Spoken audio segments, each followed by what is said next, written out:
Good evening, everyone. Good evening. Am I audible? Yes, Yes, yes. ma'am. All right. Great. In the previous classes, we discussed about ARP, ICMP, and the essence of Ethernet. Like, what is Ethernet? So today we are going to the Ethernet header about something related to MAC address, then CSMA CD and CSMA CA, this multiple access protocol or multi-access protocol. And then about the collision and the broadcast domain. This is a very, very important topic. We'll introduce VLAN and also we'll understand how does an IP packet flow from side. We have understood how in the switch the packet or the frame travel or traverse. We are also going to learn how does a packet, if it is a IP packet that is connected with the two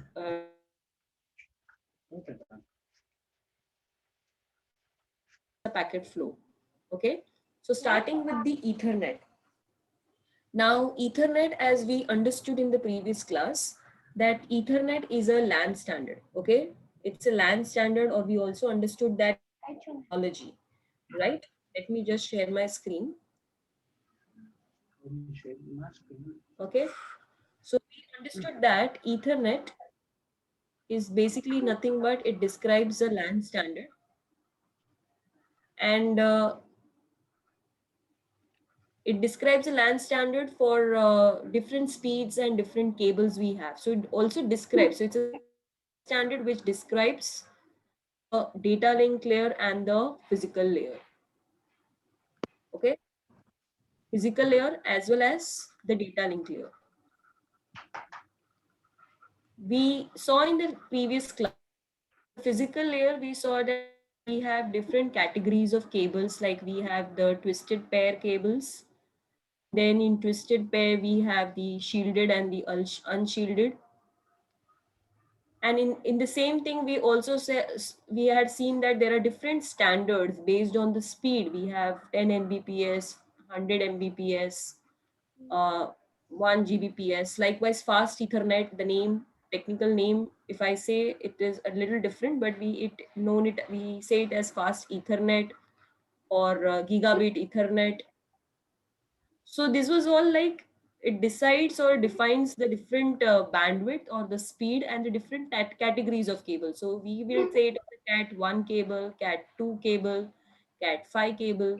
Different categories have different speed. Okay, so it describes your physical layer as well as it describes the data link layer, because we are going to stretch more upon the data link layer in the today's class. So we had said that we talked about the MAC addressing. Okay, so Ethernet, we talked about the MAC addressing, and MAC is nothing but, we also understood MAC is nothing but the physical address of the device, and it is unique to everyone. Each device has their own physical address or a MAC address. So how does MAC address is defined? Or medium access control address, you can also say MAC stands for medium access control. So you say it as a MAC address or a physical address. This is basically a 6-byte address, and it is given in the form of hexadecimal. Okay. Some of the format I will show you. There are different format of this MAC address. Sometimes you will see it in the form of, let's say, I'm just writing this. So you see that I have used a letter C. So that's why we have a hexadecimal. So you will find this notation or this format of representing a MAC address 6-byte, or I can simply say 6 into 8, 48 bits. Okay, remember IPv4 is 32-bit, IPv6 is 128-bit, and when we talk about MAC, we are talking about the address bit is basically 48 bits. Okay, so we can have this format. At times you can also see it is given in this format what I'm writing right now, separated by dot, or it can be separated by a hyphen. Okay, So majorly when we will deal in the packet tracer, I'll show you in the packet tracer how it looks like and how does it looks like in our own system, how does we see, okay? So we'll see that MAC address plays a very important role because each device has a unique MAC address.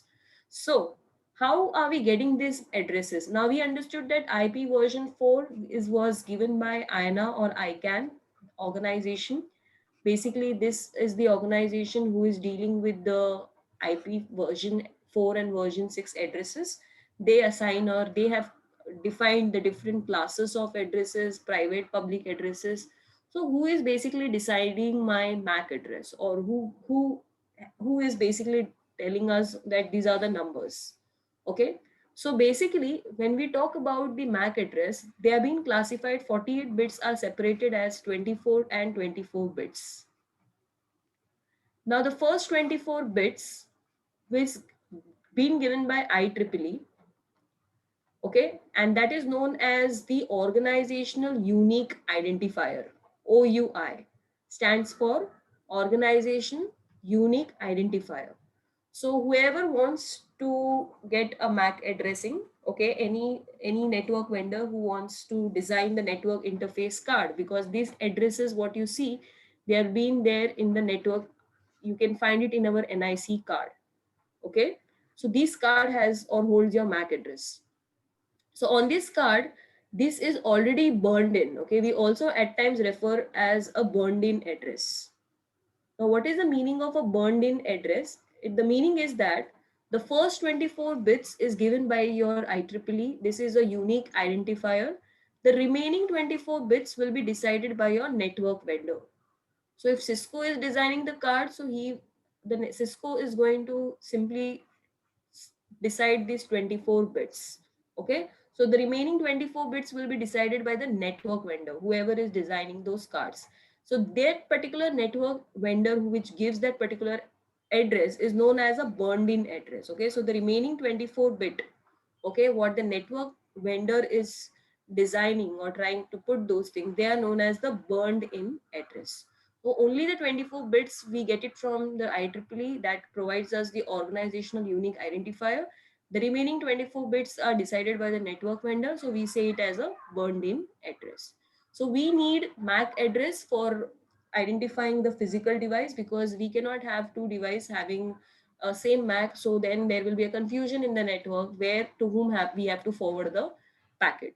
Okay. So MAC address is going to be like very important. Now, what you have to understand that if I am on a network, okay, if I am on a network, what happens? Let's say, let me take it in the next slide.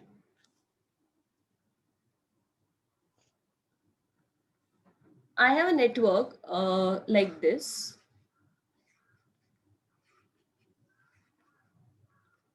and there is a switch placed, and few of the computers or the users are sitting here. The switch is connected via routers, and there is another switch where there are different hosts who are sitting here, and we have this connection. Now what happens? Now here we'll understand the IP flow also, okay? We'll understand the IP flow. Like what, let's say a user A who has an IP of 10.0.0.1/8. This user has 10.0.0.2/8. They are in the same network. So we are using a switch. Then you have a router. Okay. So this interface of the router, you can connect it or give it an IP of 10.0.0.3/8.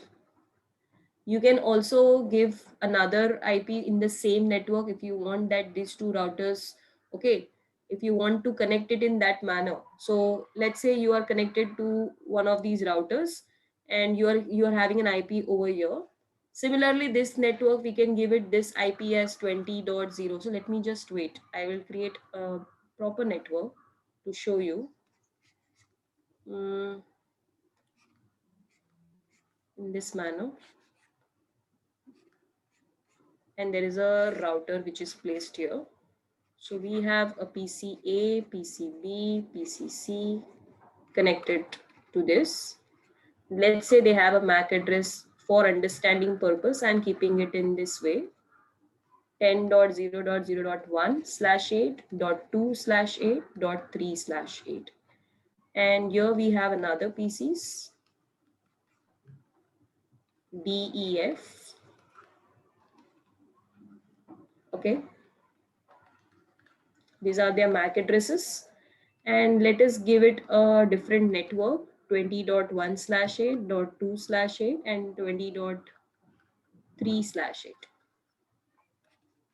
Okay, now we are going to, whenever ABC wants to communicate with each other, they can directly communicate via switch. We have understood in the previous class, every PC has a ARP table, which basically helps them give a mapping of an IP with the MAC. Every router has, or every switch has a MAC table, which gives a mapping of the interface 1, 2, 3, 4. Let's say I'm giving these interfaces. So one is where AAA is sitting, two is where BBB. So we as an engineer, network engineer or administrator, have populated this MAC address, let's say. Okay. Now, and individually, let's say A wants to speak to D. Okay. Now A is interested in speaking to D. So we know that initially the switch was blank. So it will send a ARP request. So how it will function? Okay, now because when it wants to speak to A to B or A to C, it has got learned, okay, through the ARP packet, okay, ARP request. Let me connect this router also.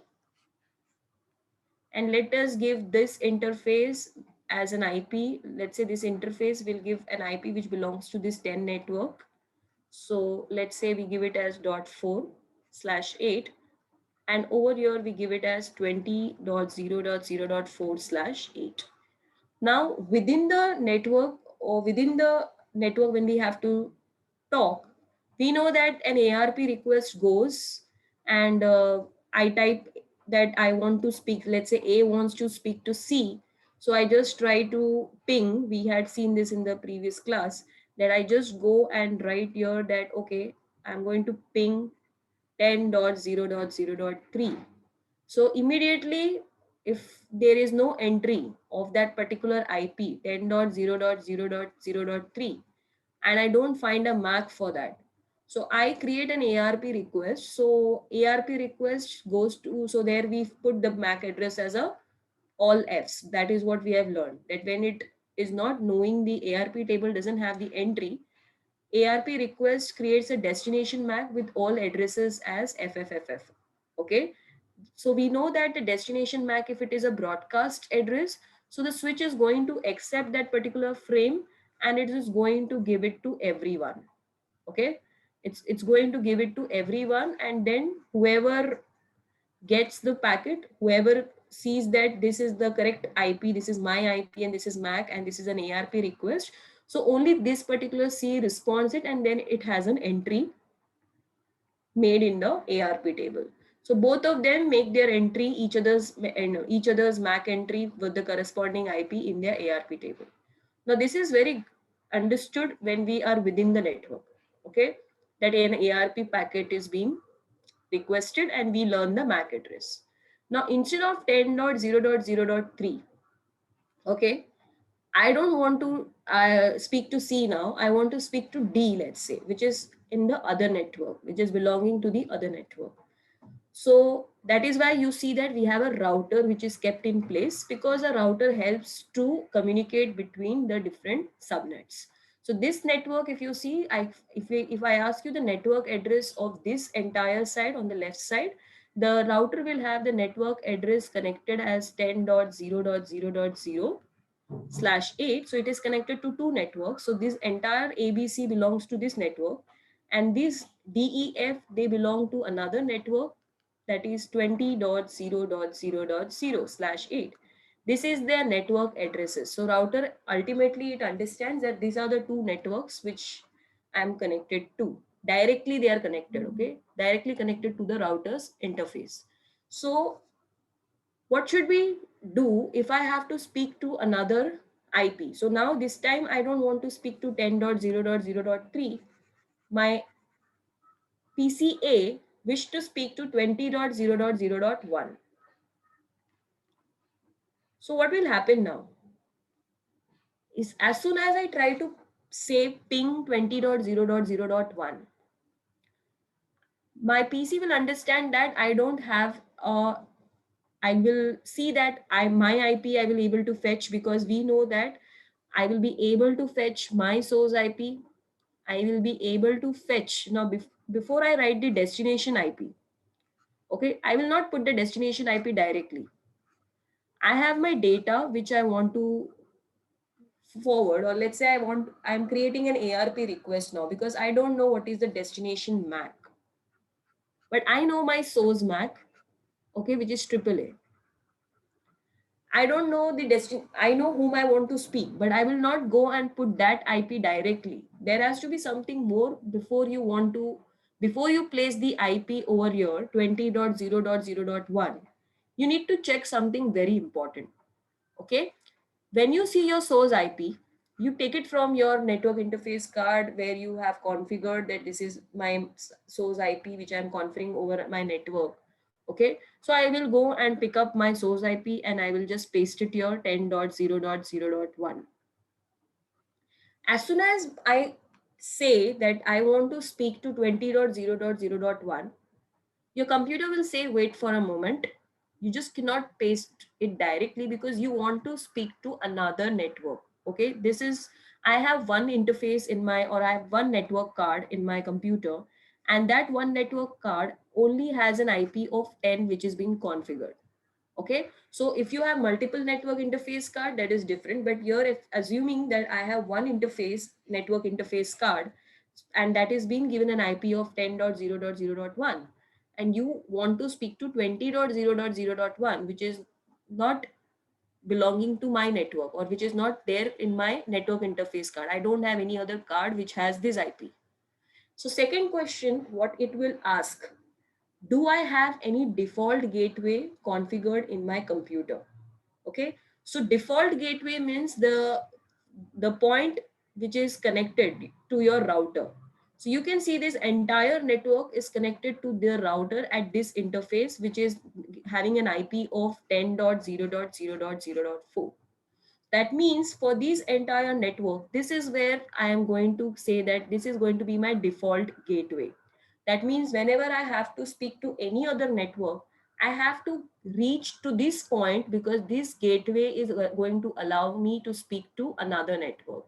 Okay. So first and foremost, if you want to speak to any other network, your computer will first check whether your default gateway is configured in your system or no. Once it understands that your default gateway is not configured, it will simply say that you cannot communicate because your default gateway is not configured. So it's very important that whenever on a network you want to communicate with anyone, default gateway is something which you have to specify, that the default gateway of entirely for all these A, B, B, C, C is going to be 10.0.0.4. Here also I have to say 10.0.0.4. Here also I have to say 10.0.0.4. So that means for this entire network, which belongs to 10 network, has to have a default gateway configured if they want to speak to any other network, because that is the point from where they will exit or where the packet is going to exit. Once it identifies that the default gateway is being configured in the system, it will simply say, okay, now since I have a gateway to reach another network, you can go and copy paste to your IP you want to speak. So you see there is a decision which is taken. It directly doesn't go and write the IP, the destination IP. It checks for the default gateway first. And once it is configured in your system, then it says that now I will paste your IP, whoever you want to speak. Now IP is being easily, now we have understood that IP is being written now. Source MAC, it has got it already from the card, that is I have considered here as AAA. Now, what about the destination MAC? What are we going to put here? Since we considered that before this, we try to ping this command and we say that an ICMP packet is created, because when we say a ping utility is or a command is started, an ICMP packet is being created. So before this packet could be created, it will understand now that we don't have in our MAC entry or in our ARP table for 20.0.0.1, we don't have anything which is being configured here. Okay, but yes, we have a default gateway which we will have it as 10.0.0.4. So for that, do we have the MAC address? It is going to check that. Okay, because for 20.0.0.1, it's definitely not possible to get the MAC address so easily, but it will check that whether we have a default gateway and whether we have an entry for MAC entry of that default gateway. Now, in case it doesn't have, so what it will do, it will try to write a broadcast MAC address. So as soon as a broadcast ARP request is going on, so if the switch is going to accept the broadcast packet and it is going to give it to everyone. Okay, so this packet or frame will be received. It will then flood it to all the ports except from the port it has come. Now, as soon as B and C receives it, they're going to anyways discard it because they see that they are not the destination IP. When it arrives it on the router, it will check, okay, that you are coming from AAA, you are a broadcast, you're a broadcast packet, your source is this, and your destination is 20.0.0.1. That means you're not coming for me, but you're coming for somebody else because my IP is 10.0.0.4. So it will just take that particular frame and it will check that whatever destination you want to speak, am I connected to that particular network or no? Once it understands that I have this network, which the destination IP, whoever you want to talk, I am connected to that network. So it will say, okay, so now I can give you my MAC address. Now let's say the MAC address of this router is RRR. Just understand this, that the MAC address is RRR. So when I'm saying this, that it understands that I'm connected to 20 networks. So now I can give you my MAC address, though you have not come for me, but I am supposed to communicate between different networks. I help you out to connect with different networks. So this network is there with me in my routing table. Okay, I can see that now this has a routing table. So in the routing table, it has updated the information that these are the networks which I am connected with. Okay, 10 network and 20 network. So it will say that, okay, now I'll give you my MAC. So now when it comes as a ARP reply, okay, the reply which comes, the reply will be like coming to the switch, it will forward it to AAA and it will make an entry that for this default gateway, the MAC address is RRR. Okay, so next time when you say ping, okay, next time when you say ping, so that time your MAC address is basically the MAC address of your router which goes first. Okay, so here you will understand that instead of after learning from ARP, it will next time when you say ping, it will directly go and first fetch the MAC address of the default gateway. So here you will have the MAC address second time. So after the ARP reply has come, now when you go and write ping, it will say that I have a default gateway whose MAC is already there in my ARP table. So let me just put the MAC address as RRR. Okay, here we are trying to understand how when you want to talk to different network, how things happen. Okay, how the flow is happening.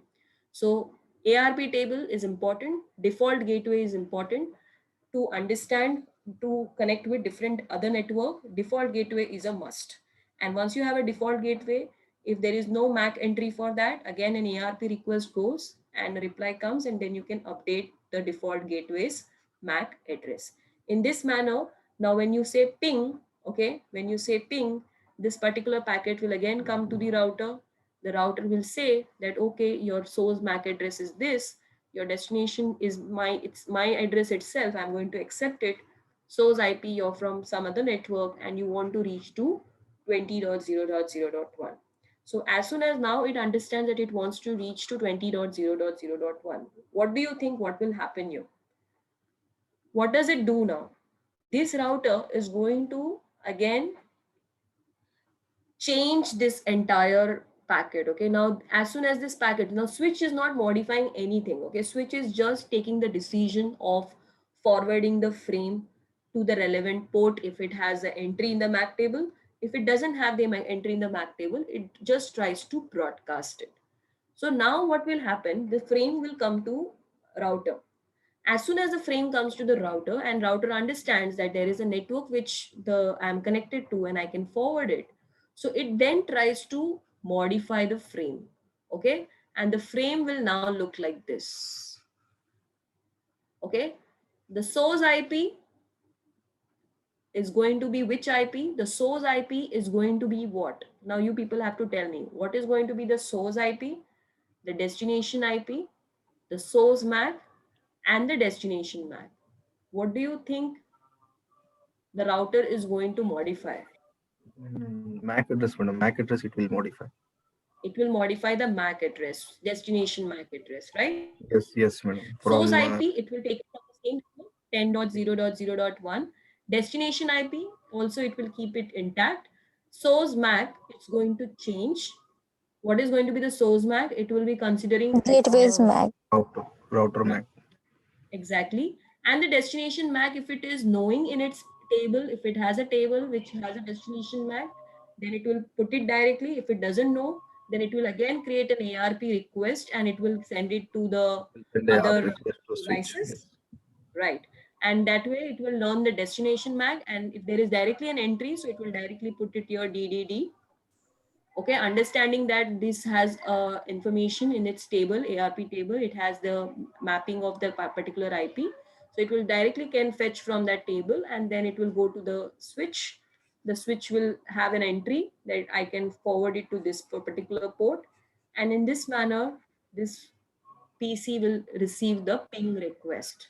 Okay, it's going to receive the ping request that someone from 10.0.0.1 wants to speak to me, and now I have to reply. So when I have to reply, I know that my source IP will be this 20.0.0.1. The destination IP will also be 10.0.0.1, considering that I have a default gateway configured in my system. So it is very important that the default gateway also needs to be configured in the other way around. So we have to have a default gateway here, 20.0.0.4. And then again, it will check for ARP entry that whether I have the gateway's MAC address. If it has it, then it will directly put the destination MAC as RRR, okay, and the source MAC will be DDD, and that manner the ping reply will now come to the other side. So what you can see is that from this entire flow, or which we say it as an IP flow, okay, the router is able to participate in the communication by modifying the packet. Okay, it has the ability to modify the address, and what you see is in the entire picture your source ip and destination ip remains intact. So across the entire network, these two ips, or source and destination ip, they remain intact. What changes is your destination on mac, okay, source mac and the destination mac. So each device has a unique MAC address, and it is very important because as the packet travels across the network, your source and destination MAC will change. So that is why it's very important to understand that the MAC address plays a very important role. Each device has a unique MAC address and it changes across the network. Though we have a unique address configured on the device, but when it is flowing through the network, the routers have the capability to modify the packet and alter the MAC addresses. Okay, but the IP will still remain intact. Okay, it is as good as giving you a rough analogy like when you want to send a parcel to somebody who is sitting across any of the city, let's say from Mumbai to Delhi. So I need to know the person's home address where he is residing, as well as I know that I cannot go and directly transmit it. So I have to go to the courier service or to the postal service. So that postal service becomes like my MAC address. Okay, so I have to first go to that, and then from there it goes towards the other way around, the other postal address, and then to my home address. So my home address is acting like my IP addresses, and the postal addresses are acting like my MAC addresses. Okay, so that is how we understand the significance of both the IP address and MAC address, that we need both of them to reach to the network, and to reach to the exact host, you need both. Okay, so this is how we understand the IP flow and the MAC address. Okay, very important is the default gateway, that whenever we communicate between any two different networks, the default gateway has to be there. For end-to-end communication, the router should know all the paths or all the network information. Okay, if let's say there was one more network and the router was not able to know about that network, then again your packet will be discarded. Okay, for router to have the communicate or connect to any other network, the router should have all entries in its routing table, all the network information should be there. Then only it will be able to connect to a different network. Okay, so for entire visibility, or to have an entire map, I can say that if I want to have an entire map, all things needs to be populated, or it has to be dynamically learned by the router. All the paths it has to learn, and then it can decide the best path using different algorithms like Bellman Ford or Dijkstra's. So important is default gateway, important is it should have a proper routing table in which all the networks address are being there. Okay, and secondly, one very important thing, you should understand that a destination MAC, okay, if you have a destination MAC with FFF, okay, router will not broadcast it to anybody. The way you saw that in a switch, okay, in a switch you see that when it doesn't know the MAC entry, there is no interface information where that particular MAC address is sitting. Or secondly, if there is a broadcast frame, like we have an ARP request, where always your destination MAC is FFF. So you find that the switch, in these two scenarios, the switch is basically flooding the packet to all the ports except from where it has arrived. Okay, so broadcast traffic is sent to all the interfaces, whichever, like if there are 24 interfaces in your switch or 48 interfaces in your switch, so it will try to forward or flood it to everyone except from the one it has come. Okay, however, a router is not going to carry or forward your broadcast packet. Okay, so it will just try to discard it, the broadcast frame, unless and until, okay, now when we saw the ARP request coming up there, it understood that it has come there to learn its MAC address. But if it is not so, okay, let's say if the IP 20.0.0.1, instead of that you wanted to speak to some other network, and that information is not there in its routing table, so it will just go and discard that packet. Okay, because it understands that that particular network is not known to me, and since it is a broadcast packet, I'm not going to give it to anyone and learn about it. Okay, so router basically discards all kind of broadcast traffic. It doesn't forward the broadcast traffic. It is considered, we now talking about the broadcast domain and the collision domain. Okay, having understood this flow of IP, here comes a very important topic, that is the collision domain and the broadcast domain. So we'll talk for a switch first, and then we'll go to the router. So what we can say, this is a very popular question which guys normally it is asked about collision domain and broadcast domain. Now, what is this collision domain? What happens in this collision domain?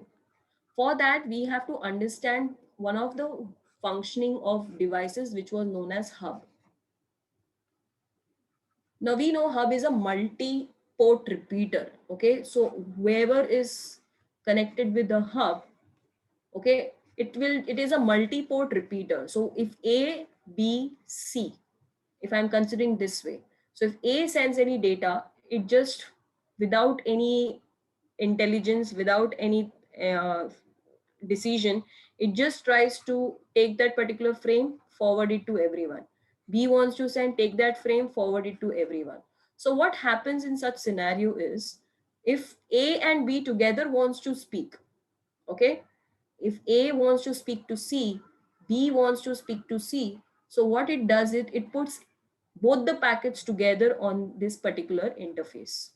Okay, so you will see that even A packet has gone, B packet has also gone. So on the same interface, when both the frames are going, so they are going to collide.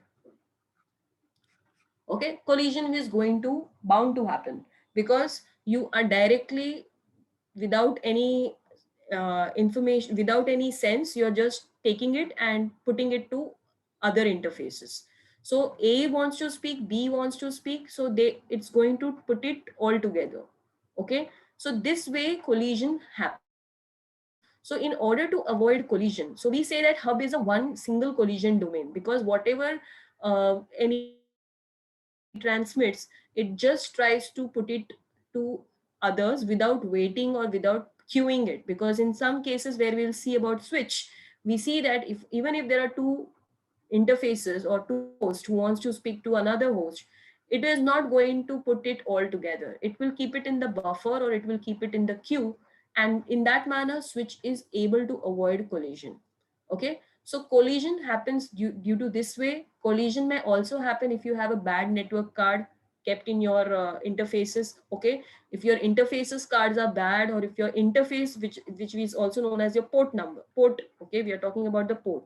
So if there is any issue with your port or your interface of the switch or the hub, or if there is an issue with the card, in that cases also the collision happens. So how do we avoid this collision? That was the next question.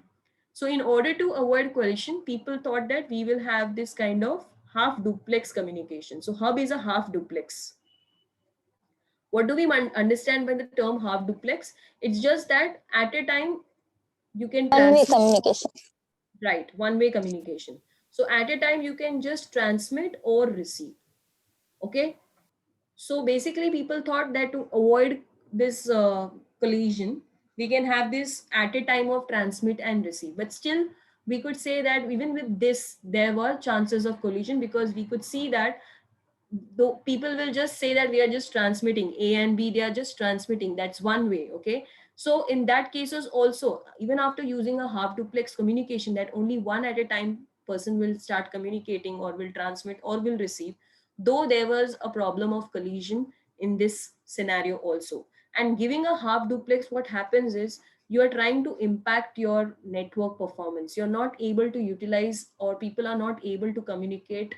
If I'm now showing you three devices, you can understand that if there are thousands and thousands of devices connected to this hub, what will be the performance of the network? It is ultimately going to go down. Okay, entirely the network may collapse. Okay, if you have lot number of devices connected here. So another approach what people thought was having a CSMA CD approach. Okay, so this was the multi-access protocol which was basically designed for hub. Okay, CSMA CD, will try to divide this name as CS means carrier sense.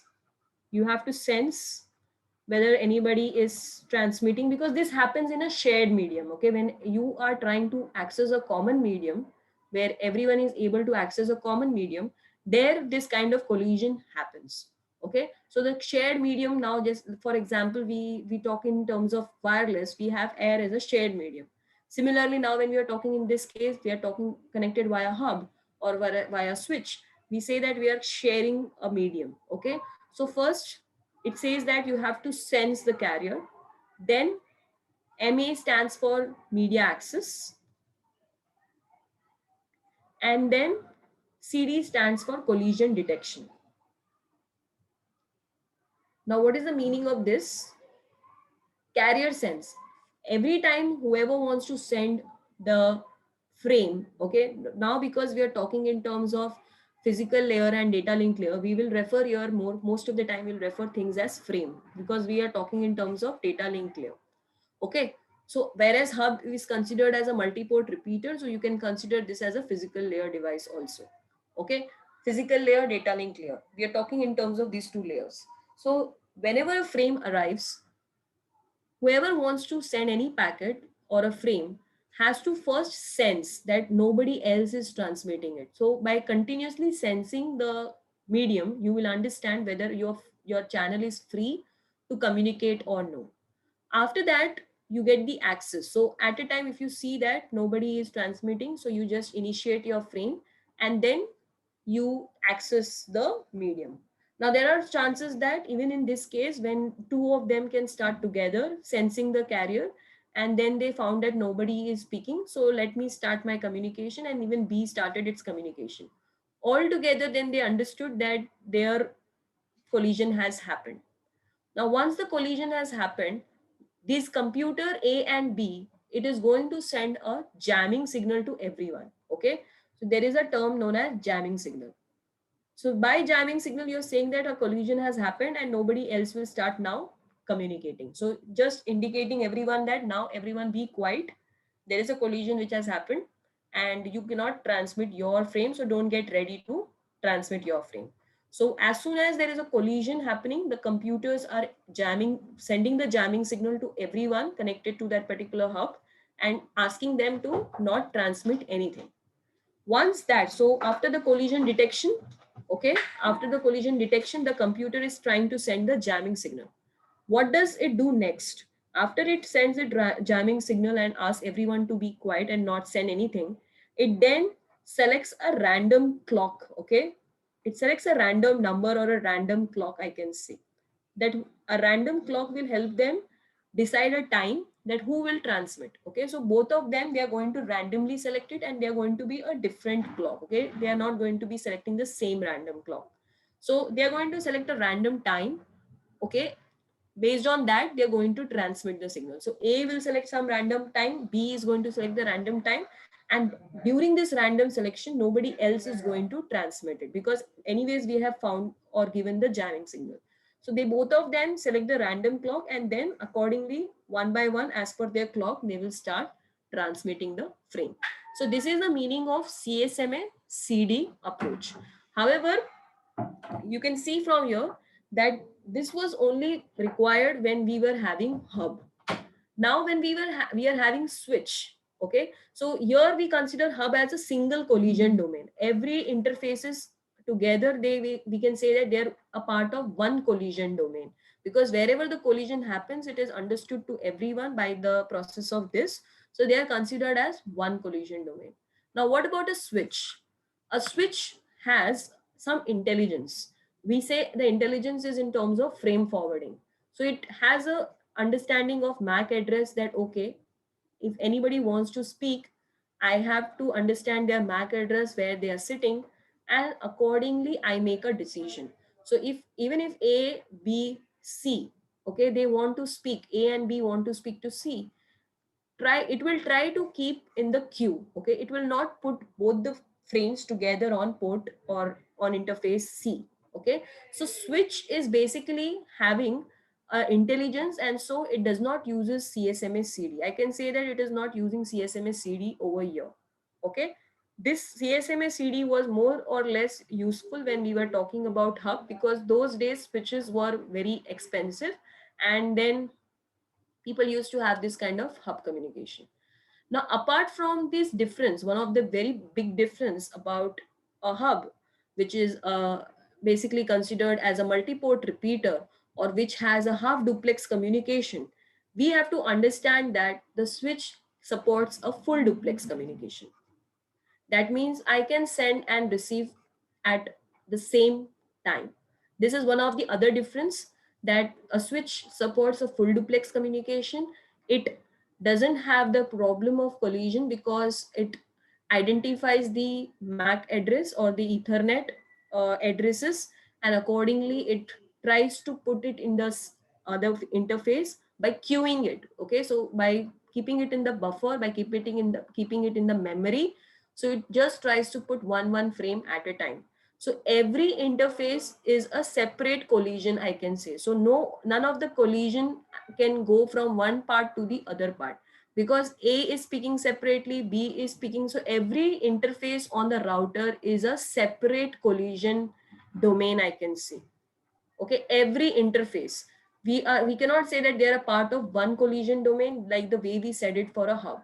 Okay, because in hub everyone was a part of the same collision domain. So whatever happens at one side is known to other side by sending the, if we are running the CSMA CD process, then we understand that there is a collision happened, so a jamming signal is sent to everyone, so they are a part of one collision domain. However, when somebody asks you for a switch, you have to understand or tell them that they are separate collision domain device. They are not transmitting their collision, or whatever happens at one end is not understood to the other end. Or simply I can say that the collision chances are very very less here, until and unless the interfaces are bad or their cards have been bad. Otherwise collisions are very difficult over a switch. And secondly, it supports a full duplex communication, so the performance is going to be very good. But now, what is the problem with this switch? It has easily overcome the collision domain thing by having the MAC addressing, identifying the MAC addressing and taking the forwarding decision. But one of the drawback with the switch is the broadcast. Because when it receives a broadcast traffic, okay, it tries to, now let's say I have this switches connected here like this. There are some set of hosts sitting here, some set of hosts sitting here, and some over here. Now give it a name A, B, C, D, E, F, G, H, and they are all connected. So what happens that A wants to speak to C. Let's say A wants to speak to C. Within this, they are connected. A wants to speak to C. So when A wants to speak to C and there is no ARP request, if there is a ARP request which is going on with this switch. So what will happen? This switch will receive the ARP request, and then it will try to forward it to all the interfaces except from where it has come, because it is a ARP request, which means it has a broadcast destination MAC. So it will take up this and give it to everyone. This switch will see that okay, it's a ARP request, that means it's a broadcast destination MAC, so I have to accept this, and then again it will forward it to everyone. This switch will also see that it's a broadcast destination MAC. I have to accept it and forward it to everyone. So what do you see in this picture is I have just connected 9 devices, or 8 devices are connected. In real picture, we have more than those, thousands and thousands of devices which are connected. So you may see that a kind of broadcast flooding has happened in the entire network. Okay. So this is basically taking up a lot of bandwidth of your interfaces. At each interface, you have a specific bandwidth, fast Ethernet, which we say, or gigabit Ethernet, we say.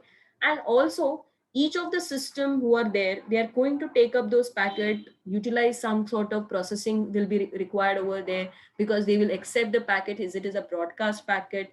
Then it will see which IP, whether it is my IP or no. And after that, it is going to say, okay, this is not mine, this is not mine. So they are going to take some processing time in the system.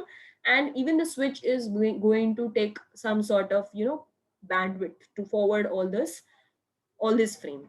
So basically we say that switch is a single broadcast domain device. Okay. Entirely we say that it is a single broadcast domain, because whenever it receives a ARP request, or whenever there is no entry in the MAC table, okay, whenever there is no entry in the MAC table, then it tries to flood it to everyone.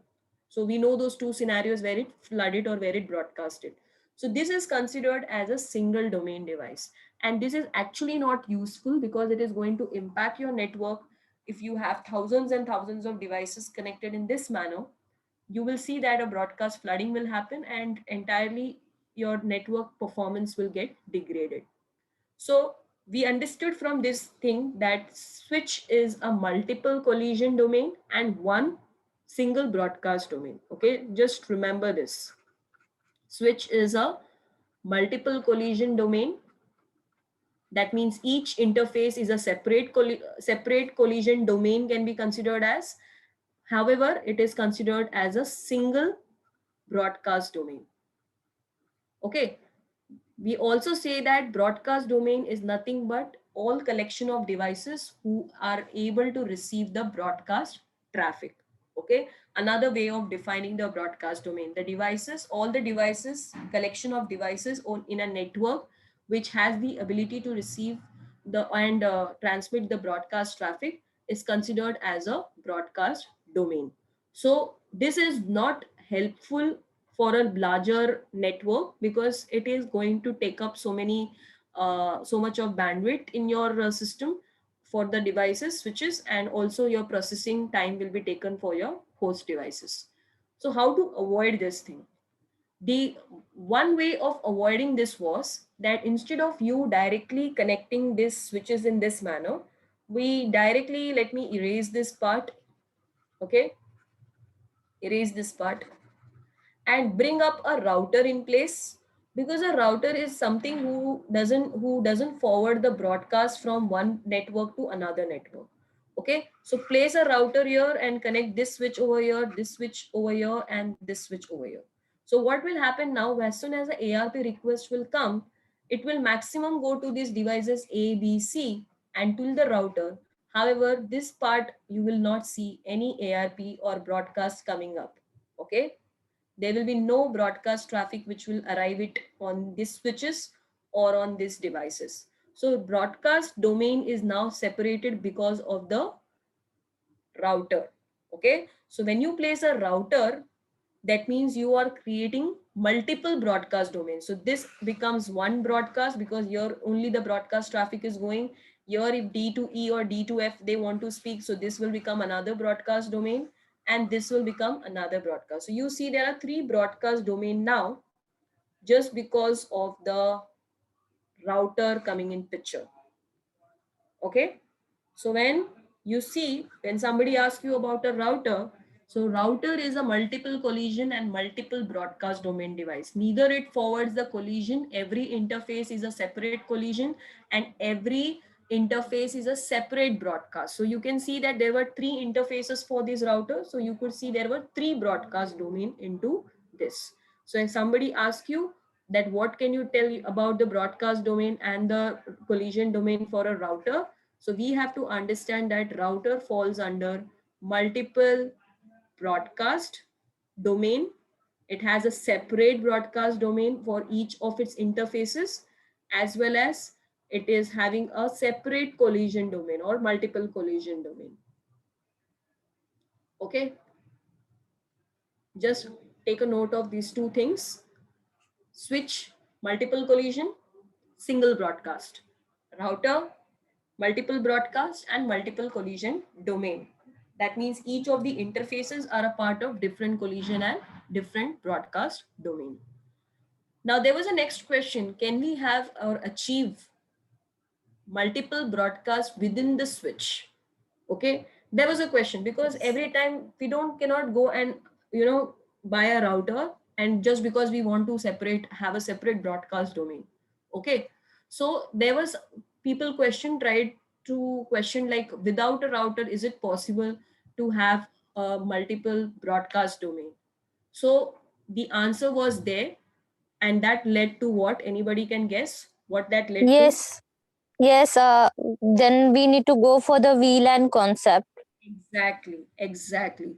So we went on with the VLAN concept from here onwards because there was an issue that we want to now have a multiple broadcast within the same switch. So we went on with the concept of virtual LAN. That means creating a switch inside a switch. Okay. So coming back to that thing now, because now I hope you people have been clear with the collision domain, broadcast domain, as well as CSMA-CD approach, which was used by Hub in order to avoid collision. However, to tell you honestly, we are still using CSMA-CA because CSMA-CA, this particular thing is applicable for a wireless medium, because when we are on a wireless access point, we cannot say we are on full duplex. We are still in the half duplex because everyone, since we all are sharing and receiving it, the air is a common medium through which, but it is very difficult to detect a collision in the air. Okay, what we say is that we say it as a radio wave collision. Okay, because since we know what kind of wireless medium we are using there, So it is difficult to detect the radio waves. However, in this case, since it was very easy for us, because then two signals are colliding on the same cable or Ethernet, so we were able to detect that, as well as we were able to, send the jamming signal and ask for a retransmission. However, when we are on a wireless medium, we can say that that is why we still learn about hub, though hub is not in, like, has taken place, your bridge and the switch, which has taken place of hub, but we still discuss about hub, because that is basically because your wireless medium is acting more or less like your hub. The access point is more or less functioning like a hub, so that is why we generally discuss about hub, though we say it has been obsolete.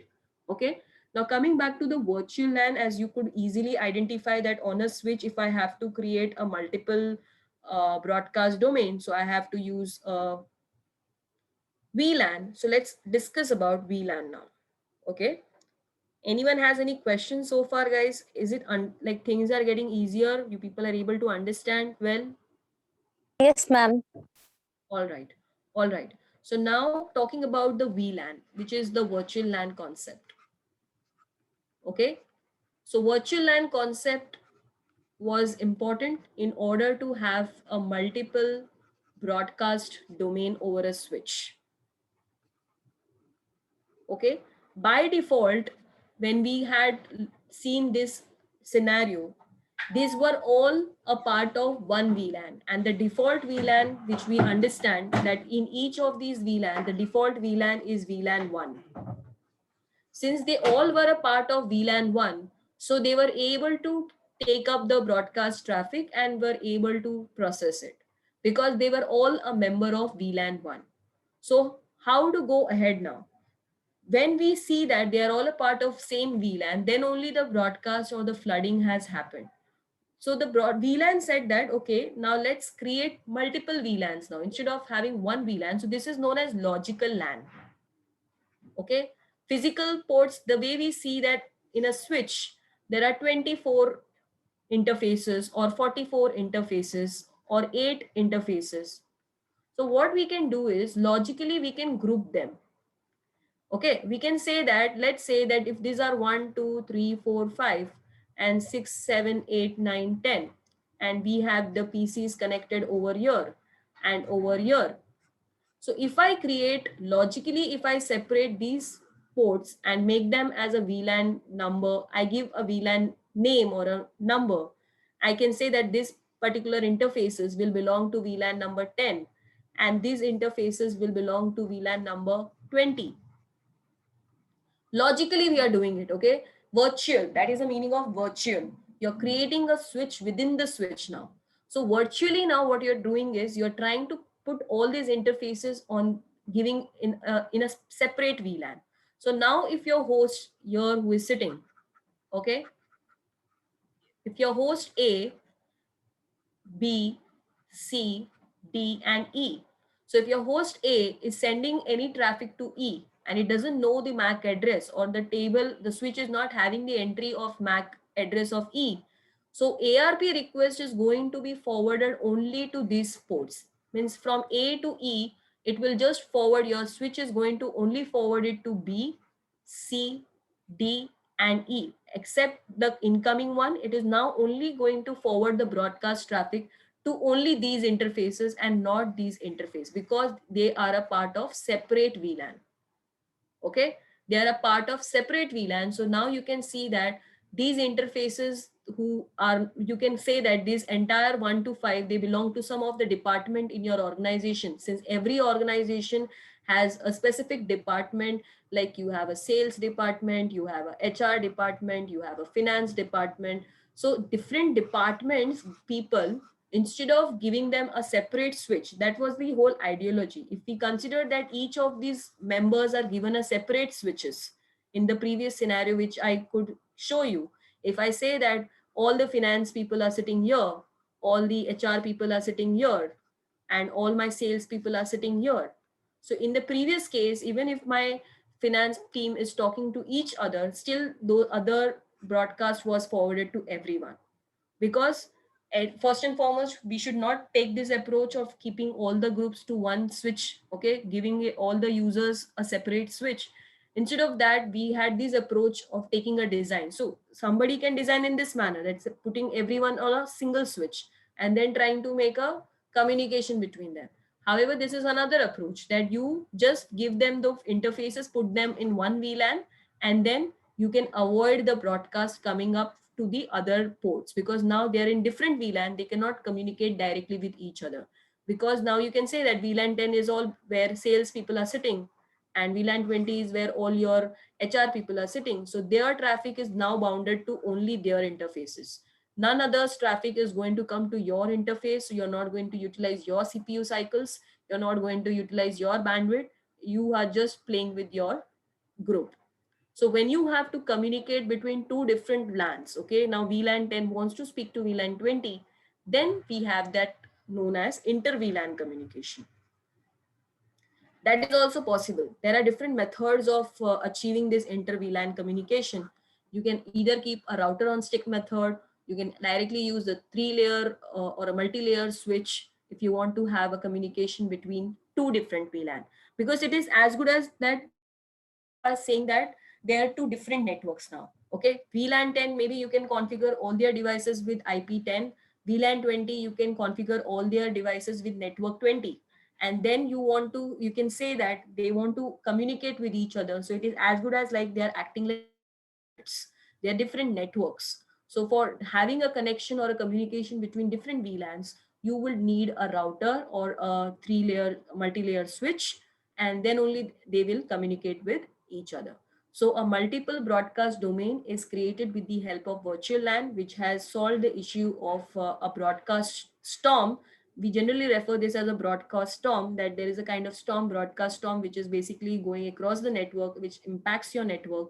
And this has been resolved by having a logical LAN or a virtual LAN and separately putting up their interfaces, giving it a VLAN number or a name, and logically separating them within the same switch. Now you're into one physical device, but you're separate logically, you have separated your departments. So in that manner, if you can design your network in a building, okay, on every floor you may have department people sitting here and there. So in every floor you can have VLAN 10, VLAN 20, and they can be grouped together and made as those people can be grouped together and put it in their own switches.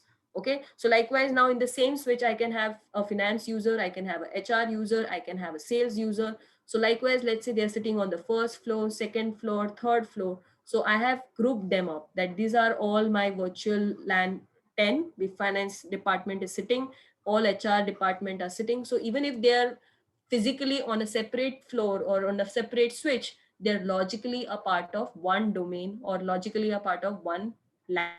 Okay, so virtual LAN has given solutions to a lot of issues related to broadcast domain. Also, if I want to have a different LAN connecting in a different building or a different floor, I can just create one LAN and then put all those users on the switches. So they are separate, but logically they are under same VLAN. Okay, we'll learn more about it, about how to configure and different VLAN access mode and all this thing in my further classes. So I guess we have covered most of the topics what was supposed to be discussed today. MAC address, CSM SCD, collision and broadcast domain, IP flow, VLAN. Ethernet header was something which was left. Ethernet header, as we see that out of the total 1500 bytes, we have 1460 of payload, and your 20 bytes of TCP or 20 bytes of TCP header, and UDP header is your 8 bytes. Okay, remember that. Then 20 bytes of your IP header. Next, what we have is the Ethernet header. That is why we say Ethernet is a part of both physical and data link layer. It describes both physical and data link layer. Now, what about the data link layer? Because we see that Ethernet header has, okay, I'll just try to explain the Ethernet header. It has a preamble. It has something known as the starting frame delimiter. It has a source MAC, destination MAC, the type of the packet, whether you are passing an IPv4 packet or an IPv6 packet or a ICMP packet, whatever it is, those types. And then you have your entire data, upper layer. And lastly, you have the frame check sequence. Okay. Now this 66 byte is already gone because we understand MAC address is of 66 bytes. Okay. This entirely will make your 1 byte. Okay. So you have 6 plus 6, 12 plus 1, 13. So as we understood that the entire packet is of, according to the Ethernet technology, it is 1518 bytes. So 14, 60, 20 plus 20, this itself makes 1500. So the remaining 8 now, okay, 18, the remaining 18. So we said this is 6, 6, 12, this is 13. And then we have this 4 bytes for my frame check sequence, which I keep it, and 4 bytes for my type. Is it right? 13 plus, no, some mistake I've done, wait. 12, 13. Symbol is for 7 byte, man. Wait a minute. 7 bytes. Okay, let me just check. No, it cannot be 7 bytes. Preamble cannot be 7 bytes. 12, 13, 13 plus 4 is 17. Type has to be 1 byte. Okay. We can just check out from the packet tracer also. That not a big problem. We can see from the packet tracer also. Because see, source and destination, this is fixed. This is of 12 bytes, at least that is fixed. Okay. Now coming to the preamble and the starting frame delimiter, they are basically used for synchronization purpose because you want to synchronize between two devices. So this is like acting like you have 7 bits over here and you have one more bit which is kept over here. Let me show you the packet tracer. Wait a minute. Okay. So on a packet tracer, I can just place one computer with the switch. Just to show you. And let me just connect a cable.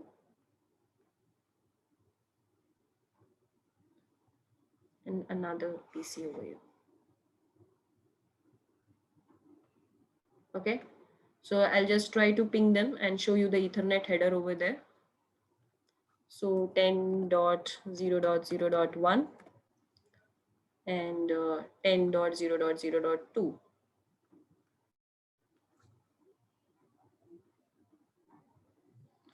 Okay, and let me start the simulation mode. Go and try to ping this IP. Okay, before I start the hit button, let me just start the play. Okay, so an ARP packet and an ICMP has created together. So we'll see that when we click on these ICMP packet, okay, and my outbound details. So here we could not see anything over here as an ICMP packet, okay, and the IP packet. Let me just check for the ARP. Yes. So you will see here your ARP packet, okay, the length which is given here.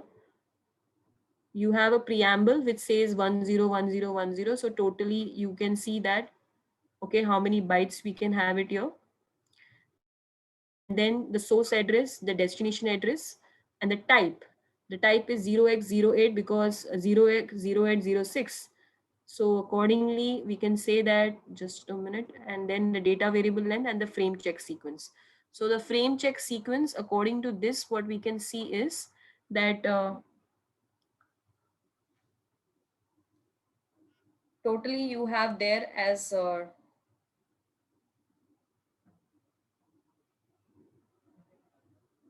hello, am I audible, guys? Yes, ma'am. We can hear. Okay, okay.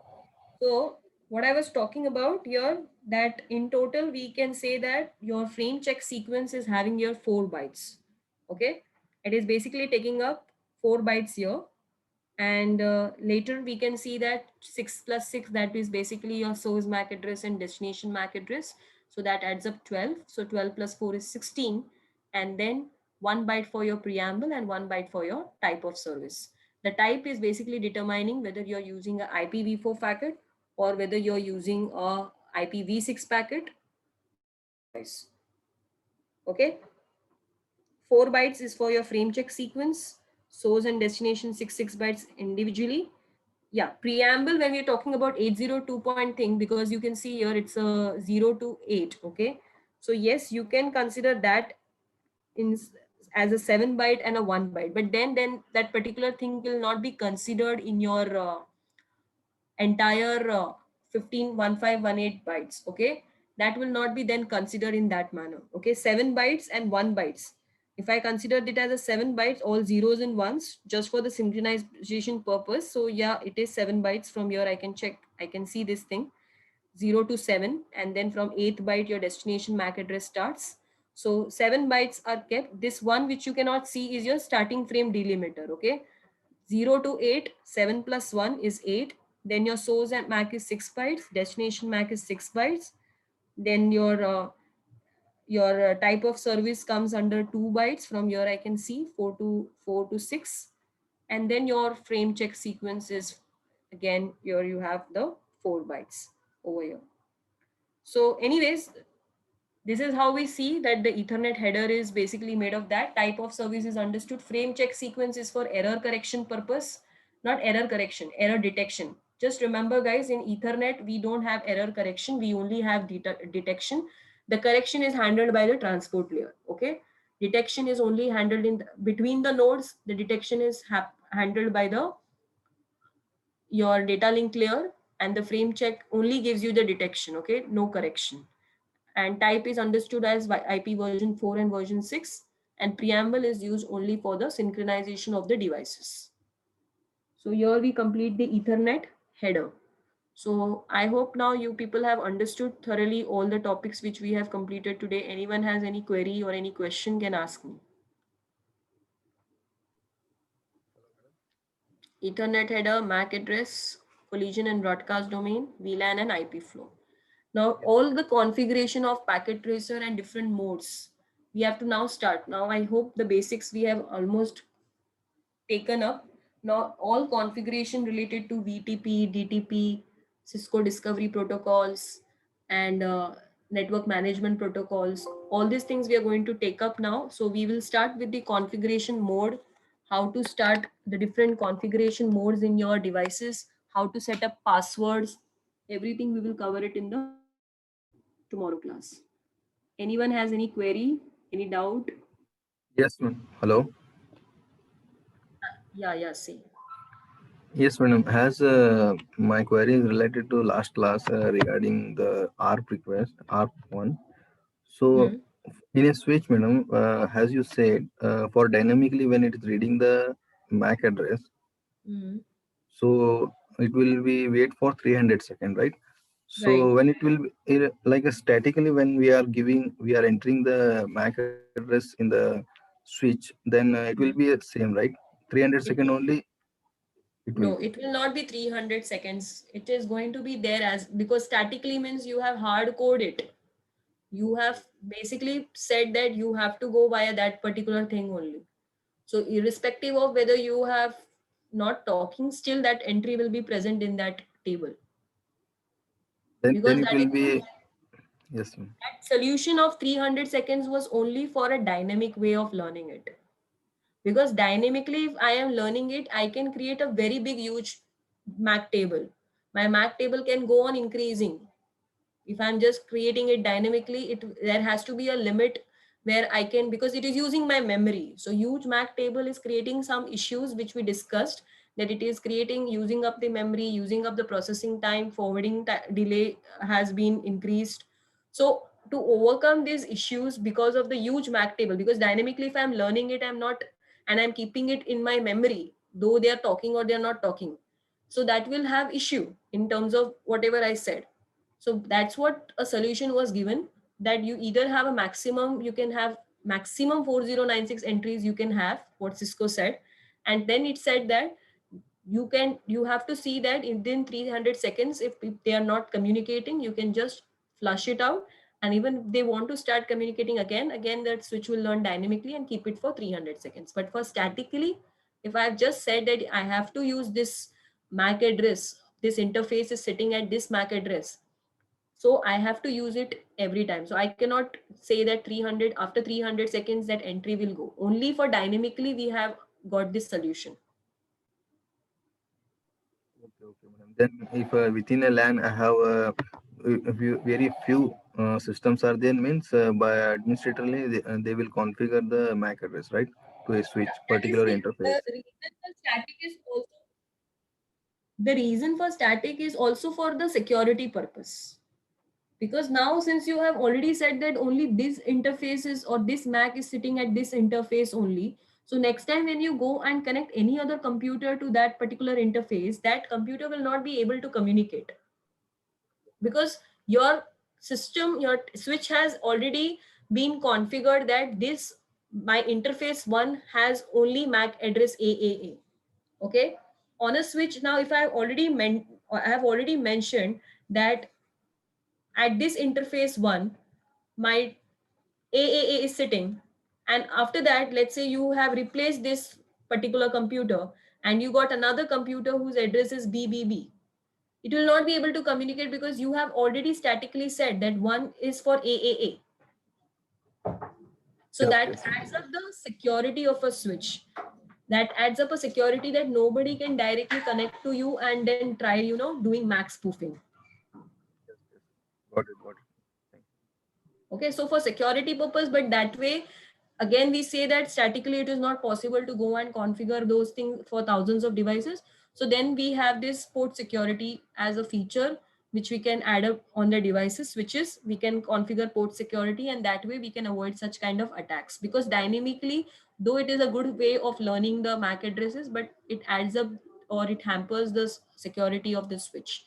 So static one was very good for that, but it is not feasible for a very big network.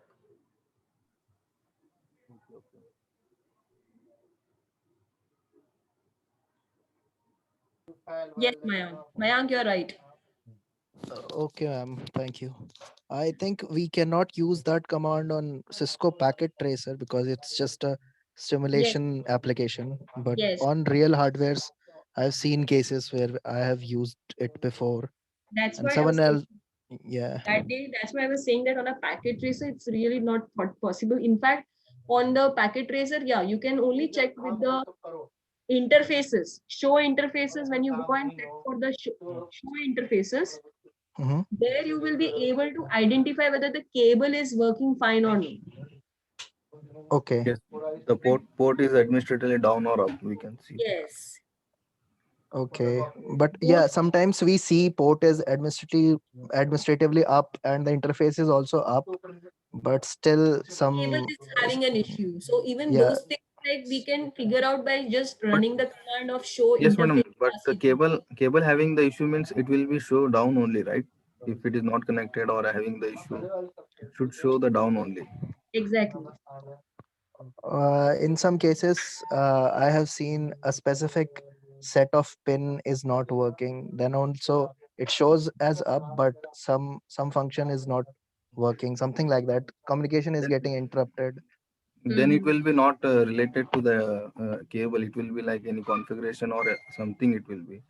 Yeah, that's what I And mean. the speed, That, because we are setting that half duplex and auto, that okay. thing also hampers the communication. Yes, madam. It will be also one side will be half duplex, other side will be a full Yes, duplex. yes.